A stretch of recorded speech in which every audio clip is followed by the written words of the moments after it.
ఆంధ్రప్రదేశ్ అంటే మీకు తెలుసు, అందరూ మాట్లాడుకునేవారు మన స్టేట్ గురించి. ఇప్పుడు కూడా మాట్లాడుకుంటున్నారు.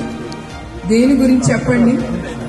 ఇక్కడ జరిగే అరాచకాల గురించి గొప్పగా మనం చెప్పుకుంటున్నారు అందరూ.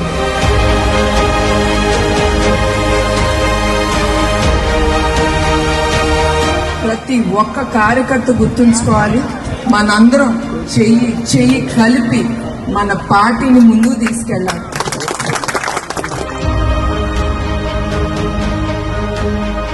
నిజం గెలవాలి అనే ఈ ప్రోగ్రాం ఎందుకు తీసుకెళ్లానంటే, చంద్రబాబు నాయుడు గారు అక్రమ కేసుల్లో ఆయన అరెస్ట్ చేసి 3,000 కోట్లు, తర్వాత 327 కోట్లు, తర్వాత 27 కోట్లని ఆయన 53 రోజులు నిర్బంధించారు జైల్లో.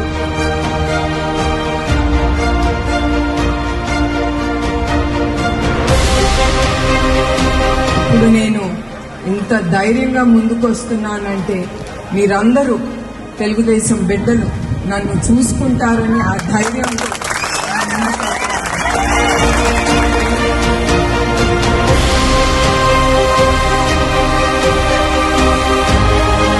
ఆయన అరెస్ట్ అయ్యారని తెలిసి 206 మంది బాధతో కుంగి మృతి చెందారు.